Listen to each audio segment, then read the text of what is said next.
YouTube channel सुदिस सिद्धांत Chawla. So previous video में हमने 2 टॉपिक कवर अप कर लिए थे, 4 पॉइंट कवर अप कर लिए थे। ठीक है, तो आज का अपना नया टॉपिक है रिटायरिंग अ बिल अंडर डिबेट। तो आप इसमें रिटायरिंग लिखा, आप ये मत समझना कि अपन किसी पर्सन को रिटायरमेंट कर रहे हैं, वो वाला केस नहीं है ये। इसके अंदर रिटायर का अलग ही मीनिंग है बिल्स ऑफ एक्सचेंज के अंदर, तो उसको हम डिस्कस करेंगे। और आज की डेट इस वीडियो में हम 3-4 टॉपिक कवर अप कर देंगे, छोटे टॉपिक है। उसके बाद हम टॉपिक के साथ साथ उसके केस पढ़ लेंगे और उसकी इलेक्शन सॉल्व आउट कर लेंगे। ठीक है, तो स्टार्ट करते हैं, लेट्स बिगिन। अब हम इस रिटायरिंग अ बिल अंडर रिबेट की डेफिनेशन समझते हैं और उसका केस पढ़ते हैं कि इसका मतलब क्या है। ठीक है, सबसे पहले when the drawee makes the payment of the bill before its due date is called the retiring the bill.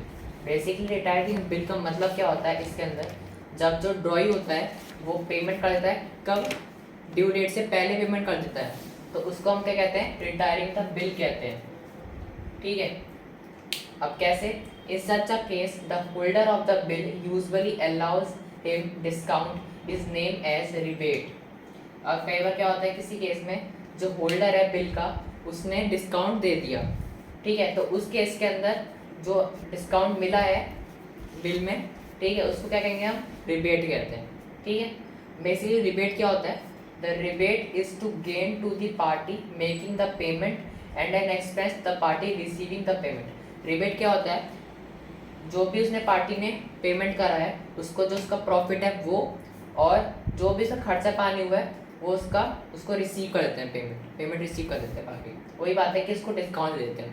ठीक है, तो ये होता है रिटायरिंग अ बिल अंडर रिबेट। तो मैंने आपको रिटायरिंग अ बिल की डेफिनेशन बता दी क्या होता है, और रिबेट तारीफ पर्सनली कि रिबेट क्या होता है और किस केस के अंदर रिबेट परफॉर्म होता है वो मैंने बता दिया कैसे परफॉर्म करता है। ठीक है, उसके बाद यहाँ पे केस दे रखा है, एक ड्रॉअर है, एक ड्रॉई है। ठीक है, अगर if Y retires his acceptance before due date, जो वाई है उसे रिटायर कर दिया एक्सेप्टेंस से बिफोर ड्यू डेट, मतलब ड्यू डेट से पहले उसने पेमेंट कर दिया, तो ड्रॉअर के अंदर एंट्री क्या हो जाएगी? Bank account debit rebate on bill account debit to B R. ठीक है, और ड्रॉई के अंदर एंट्री क्या हो जाएगी? BP account debit to bank और टू रिबेट ऑन बिल। ठीक है, अपोज हो जाएगी उसकी। सो ये ड्रॉई का केस था, ये मैंने आपको यहाँ पे समझा दिया डेफिनेशन। तो आप इसको टर्न आउट कर लो, उसके बाद हम इसका एक क्वेश्चन कर लेते हैं जिससे कि आपको समझ आ जाएगा इस टॉपिक का मतलब क्या है। अब हम लोग एक क्वेश्चन कर लेते हैं कि हम कर रहे हैं क्वेश्चन नंबर 11। ठीक है, जिसके पास है वो बुक में खोल लो, और जिसके पास नहीं है वो मैंने यहाँ पे क्वेश्चन ऑलरेडी लिख दिया है, तो आप यहाँ पे ध्यान दीजिए। सबसे दे रहा है आपको, on 1 July 2018 Chander sold goods to Dinesh of the list price of 15,000 at 20% trade discount. ये टीडी मतलब ट्रेड डिस्काउंट। ठीक है, 1 जुलाई 2018 को चंदर ने गुड्स सोल्ड करे हैं दिनेश को कितने के? 50,000 के। उसके ऊपर ट्रेड डिस्काउंट है 20%, वो लेस हो जाएगा।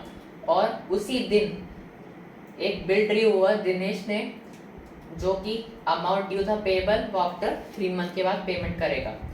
ठीक है, उसके बाद दिनेश ने बिल को एक्सेप्ट कर लिया।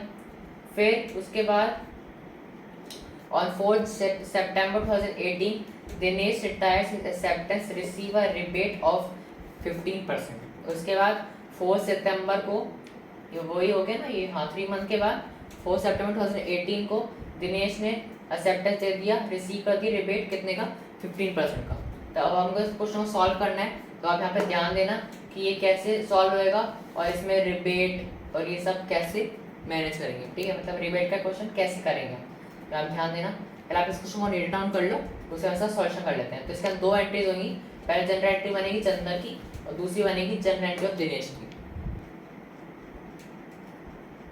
तो स्टार्ट करते हैं जनरल एंट्री। जनरल करते हैं चंदर की, फॉर्म डालेंगे पर्टिकुलर एलएफ डेबिट क्रेडिट। ठीक है, तो स्टार्ट करते हैं। सबसे पहले एंट्री हो जाएगी हमारी जनरल, तो Dinesh account debit to sales, क्योंकि जनरल के चंदर के अंदर हो रही है तो दिनेश का नाम आएगा।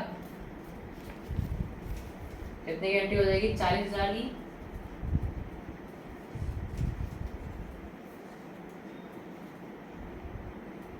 तो आप ये सोच रहे हो 40,000 कैसा है, मैं आपको बताऊं कैसा है।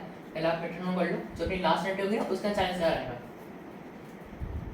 उसके बाद नेक्स्ट एंट्री हो जाएगी हमारी B R account debit to Dinesh. जब भी अपन कोई टॉपिक पढ़ेंगे तो उसी की एंट्रीज अपन को करनी है। मतलब जो स्टार्टिंग की 2 एंट्री होती है वो सेम होती है, जो लास्ट एंट्री होती है वो उसी टॉपिक से रिलेटेड होती है, ठीक है। अब थर्ड एंट्री हो जाएगी हमारी bank account debit, rebate account debit और टू BR, ठीक है। ये अमाउंट 40,000 आ जाएगा। उसके बाद अब निकालेंगे यहाँ पे 40,000, जो 50,000 था वहाँ पे अपने ट्रेड डिस्काउंट 20% था, तो वहाँ पे 50,000 20% निकाल के अपना 40,000 आ गया था, ठीक है। अब 40,000 का अपन निकाल लेते हैं 50%, तो फिर रिसीव होता है अपन को रिबेट में, तो 50,000/100 इंटू 1/12, तो ये अपना सॉल्व होके आ जाएगा 500, तो रिबेट में आ गया 500 और टोटल कितना था 40,000, तो यहाँ आ जाएगा 39,500, ठीक है। ये मैंने आपके रफ के लिए लिखा है, आप चाहे तो इसको लिख सकते हैं, ठीक। तो जनरल एंट्री ऑफ चंदर भी हुई, इसको आप प्रिंट डाउन कर लो, उसका जनरल एंट्री ऑफ दिनेश कर लेते हैं। अब स्टार्ट करते हैं जनरल ऑफ दिनेश की, फॉर्मेट बना लेंगे। सबसे पहले आ जाएगा वहाँ पे सेल्स था, यहाँ पे आ जाएगा परचेज अकाउंट डेबिट टू चंदन,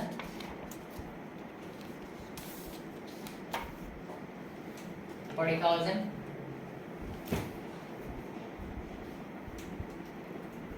ठीक है। नेक्स्ट एंट्री हो जाएगी हमारी चंदन अकाउंट डेबिट टू BP 40,000, ठीक है। नेक्स्ट हो जाएगी हमारी BP अकाउंट डेबिट, या क्रेडिट कहते हैं ना, डेबिट हो जाएगा, और क्या आ जाएगा रिबेट आ जाएगा, नहीं क्या आ जाएगा BP account debit to bank और टू रिबेट,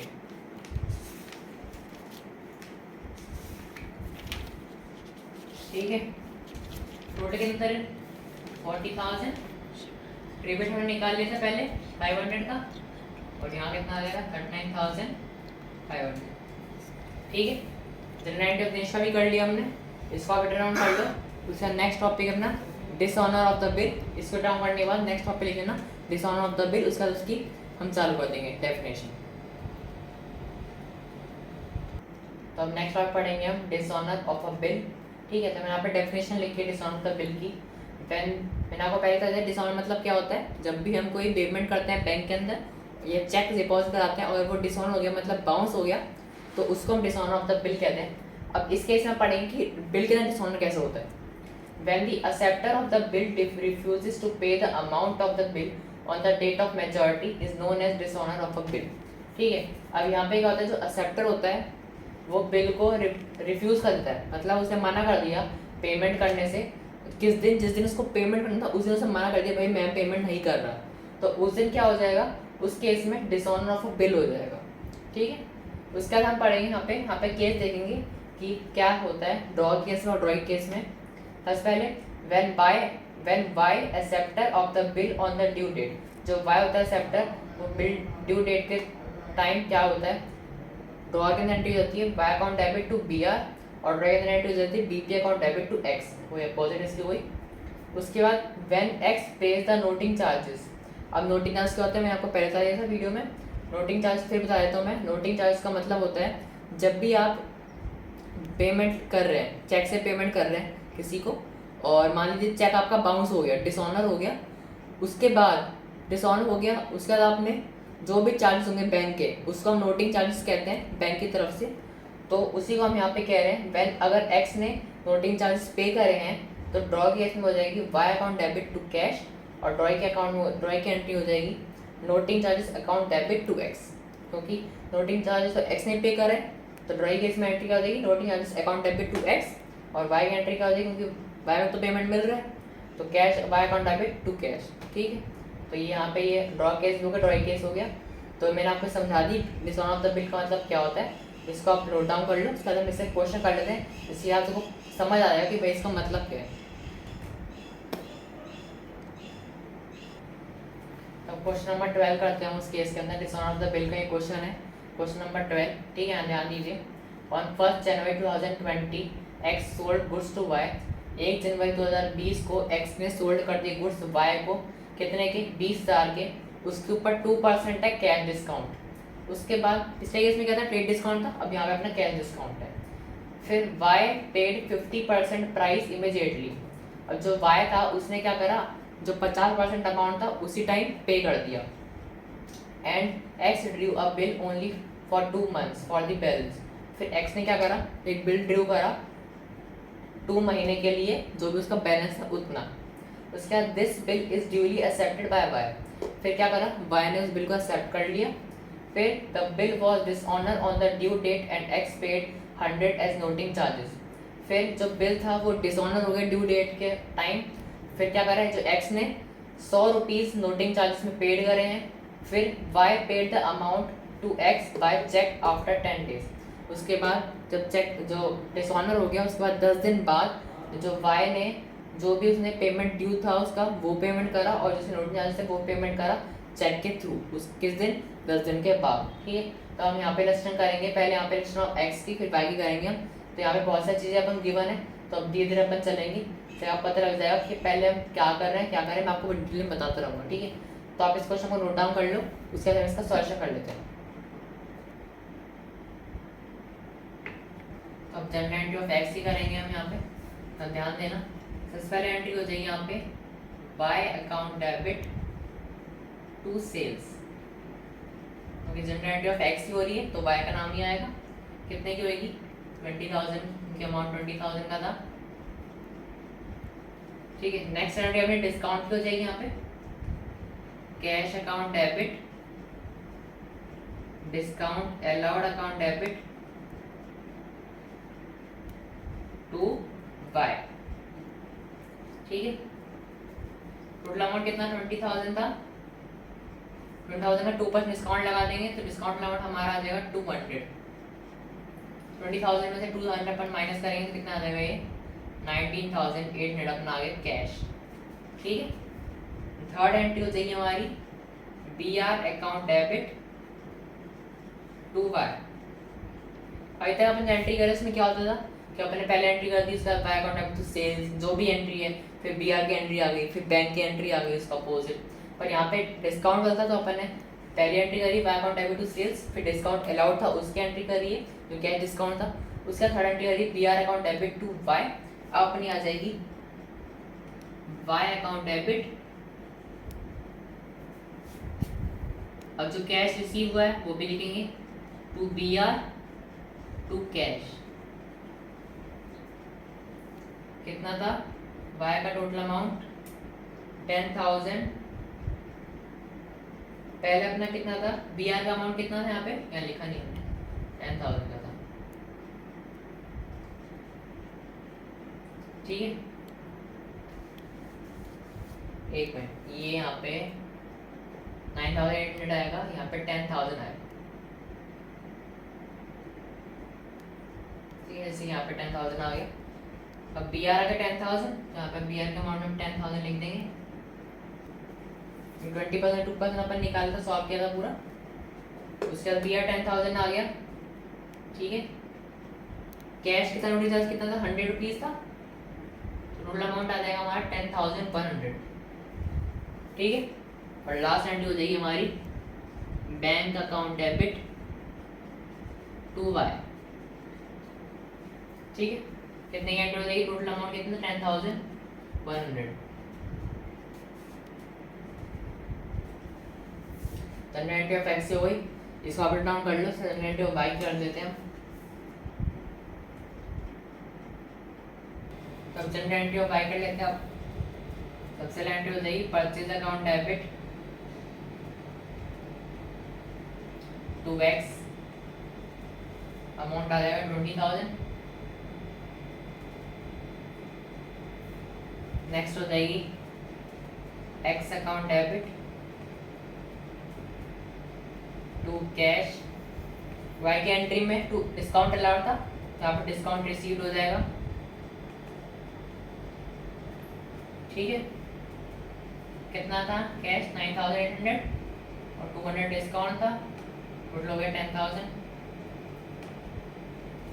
नेक्स्ट हो जाएगी अपनी X account debit to BP, कितना था 10,000 ही आएगा। और देखिए और कौन सी एंट्री होगी यहाँ पे, लोडिंग जाके एंट्री हो जाएगी यहाँ पे BP account debit, noting charge कितने का था 100 का, तो noting charges account debit to X, BP कितना था अपना 10,000 का, हो गया 10,100। और लास्ट एंट्री हो जाएगी हमारी X account debit to bank, जो हमने नोट चार्ज लगाए वो बैंक में डालने पड़ेंगे, दिखाने पड़ेंगे, 10,100। ठीक है, जनरल एंट्री ऑफ वाई की भी हमने कर ली है, तो क्वेश्चन खत्म हो गया हमारा। तो इसको आप नोट डाउन कर लो पहले। तो अब नेक्स्ट टॉपिक पे हम पढ़ते हैं रिन्यूएबल ऑफ बिल। तो इस वीडियो आज की वीडियो का हमारा लास्ट टॉपिक है रिन्यूएबल ऑफ बिल। अब यहाँ पे ध्यान दीजिए, इसका मतलब क्या है, the acceptor of a bill finds himself unable to meet the bill on due date. जो एक्सेप्टर होता है बिल का वो खुद को ढूंढता है कि वो जो बिल है ड्यू डेट से पहले किसको हमको देना है, ठीक है, रिन्यू कराना है। मतलब किसको, जैसे आप कोई भी आपका चेक है या कोई कुछ भी है और उसको रिन्यू करवाते हैं चीज़ को, तो वही इस केस में है कि जो एक्सेप्टर होता है बिल का वो ढूंढता है किसी और को, ठीक है, जब भी कोई ड्यू डेट आने वाली कि हमको भाई बिल रिन्यू करवाना है तो किसको देना है, वो इसी को हम रिन्यूअल ऑफ बिल कहते हैं। कैसे, अगर मैंने केस स्टडी लिखी यहाँ पे, देखिए यहाँ पे, in such a case he may request the holder of the bill to cancel the original bill and draw a new bill in place of the old one। अब केस में क्या होता है, वो होल्डर को रिक्वेस्ट करता है कि जो मेरा बिल है उसको कैंसिल कर दो ओरिजिनल बिल से और एक नया बिल जनरेट कर दो पुराने बिल की जगह, ठीक है। उसके बाद if the holder agrees a new bill will be drawn either for the full payment of the old bill.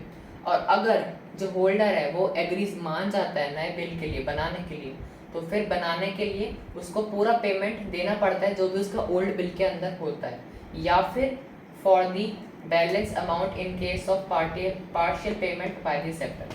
और जो भी इसका इसका मतलब वही है कि जो भी इसका जो बैलेंस पेमेंट होता है उसको देना पड़ता है जब भी इसको अगर नया बिल जनरेट करना है, तो जो भी इसका ओल्ड बिल के अंदर पेमेंट होएगा वो उसका पेमेंट पूरा क्लियर करना पड़ेगा सेक्टर को, तभी नया बिल जनरेट होएगा, वरना बिल जनरेट नहीं हो पाएगा, ठीक है। तो आप रिन्यूएबल ऑफ बिल को यहाँ पे मैंने डेफिनेशन लिख दी है, एक केस स्टडी लिखी है, आप इसको लिख लो, ठीक है, समझ लो इसका मतलब क्या है। उसके बाद हम उसका लिख लेते हैं नीचे ड्रॉइंग केस में एंट्रीज क्या होती हैं, उसके बाद हम एक क्वेश्चन कर लेंगे इसका। अब स्टार्ट करते हैं, पहले ड्रॉइंग केस समझ लेते हैं, उसके बाद हम क्वेश्चन पे आगे पढ़ेंगे। ध्यान दीजिए, when entry is passed for the cancel of the old bill। अगर कोई एंट्री आपको दे रखी है उसको हम पास कर रहे हैं, जब भी कोई बिल को हम कैंसिल कर रहे होते हैं तो ड्रॉर के अंदर एंट्री हो जाती है y account debit to BR और ड्रॉर के अंदर अपोज हो जाती है BP account debit to X, ठीक है। नेक्स्ट है when y pays the amount of interest of cash। जो y है वो अमाउंट पे करता है जो भी उसका जो इंटरेस्ट होता है कैश के अंदर, तो ड्रॉ के अंदर एंट्री होती है cash account debit to interest और ड्रॉ के अंदर बोलती है interest account debit to cash, ठीक है। थर्ड है when y does not pay the amount of interest in cash. जब जो y होता है वो अमाउंट पे नहीं करता है जो भी इंटरेस्ट होता है कैश के अंदर, तो ड्रॉ के अंदर एंट्री होती है y account debit to interest और ड्रॉ के अंदर एंट्री होती है interest account debit to x, ठीक है। लास्ट है when a new bill is receive from y। जो न्यू बिल होता है वो y को रिसीव हो जाता है, तो ड्रॉ के अंदर एंट्री होती है BR account debit to y और ड्रॉ के अंदर एंट्री होती है X account debit to BP, ठीक है। तो आप इसी सारे केस को नोट डाउन कर लो, उसके बाद ये ड्रॉ का ये लिख लो एंट्रीज, उसके बाद हम क्वेश्चन कर लेते हैं। तो हम इसका लास्ट क्वेश्चन कर लेते हैं इस टॉपिक का, ये क्वेश्चन कर रहे हैं, उसके बाद वीडियो हम एंड कर देंगे, वीडियो लंबी बन गई है, ठीक है। क्वेश्चन नंबर 13 करते हैं हम। On 1 April 2016 y accepts a bill drawn by X for 2 month for 15,000 in payment of डेब्ट ऑन, ठीक है, एक्स 1 अप्रैल 2016 को वाई ने बिल एक्सेप्ट कर लिया जो एक्स ने ड्रॉन करा था 2 मंथ के लिए, कितने का, 50,000 का, ठीक है। उसके बाद on due date the bill is dishonour, जिस दिन पेमेंट करना था उस दिन बिल डिसऑनर हो गया। उसके बाद एक्स हैड टू पे 200 एज नोटिंग चार्जेस, उसके बाद एक्स ने पेमेंट करा है 200 रुपये का नोटिंग चार्जेस के उसमें। उसके बाद on 4 June 2016 Y request X to draw a new bill, उसके बाद 4 जून 2016 को वाई ने रिक्वेस्ट करी है एक्स को कि भाई एक न्यू बिल जनरेट कर दो for the amount due, X agree to draw a new bill for 73 days. उसके बाद एक्स ने एक नया बिल जनरेट कर दिया कि जो भी उसका अमाउंट ड्यू था, कितने का बिल, कितने टाइम का, 73 डेज के लिए जनरेट करा, और उसके ऊपर 18% कैश में उसने चार्ज करा है। बट ठीक है, bill is duly met on the maturity, जो भी उसके अब नेक्स्ट मैच्योर डेट होगी 73 डेज की, उससे बाद उसने क्या करा है 73 डेज के लिए जनरेट करा न्यू बिल और 8% उसने इंटरेस्ट लिया है कैश में, ठीक है। तब इस क्वेश्चन को हम नोट डाउन कर लो, उससे हम इसका सॉल्यूशन कर लेते हैं। तो इसके अंदर एंट्री, पहली जनरल एंट्री अपनी वाई की बनेगी और दूसरी जनरल एंट्री अपनी एक्स की बनेगी। तो जनरल एंट्री ऑफ एक्स की हम स्टार्ट करते हैं, ठीक है, फॉर्मेट आप बना लेंगे। सबसे पहले एंट्री हो जाएगी हमारी B R account debit to Y, ठीक है। अमाउंट आ जाएगा अपना 50,000 का, क्योंकि इससे पहले वो एंट्री है नहीं अपनी सेल्स परचेज की, तो डायरेक्ट अपनी यहाँ एंट्री हो जाएगी B R account debit to Y. उसके बाद नेक्स्ट एंट्री हो जाएगी Y account debit to B R और टू कैश। बिल्स रिसीव कितने का था, 50,000 का, यहाँ पे आ जाएगा क्रेडिट साइड में आएगा 50,000। नोट चार्ज कितने के थे अपने कैश में, जो अमाउंट था 200 का, ठीक है, और ये नोट कितना आ जाएगा 50,200। उसके बाद थर्ड एंट्री हो जाएगी हमारी cash account debit to interest, तो इंटरेस्ट चार्ज करा उसने कैश पे, कितना, कैसे निकालेंगे, 50,200 है, मल्टीप्लाई करेंगे हम 18% से, 18% इंटरेस्ट था, और क्या करेंगे 73 डेज का था, तो कैसे निकालेंगे 73/365, क्योंकि एक साल में 365 डेज होते हैं, तो उससे निकालेंगे। तो अमाउंट आ जाएगा अपना 1807 अमाउंट आ जाएगा, यहाँ पे कंप्यूट कर देंगे 1807, ठीक है। नेक्स्ट एंट्री हो जाएगी अपनी B R account debit to Y, ठीक है, कितने की एंट्री हो जाएगी, सेम आएगी 50,200 की। और लास्ट एंट्री हो जाएगी हमारी जब बैंक में आ जाएगा ये bank account debit to B R 50,200,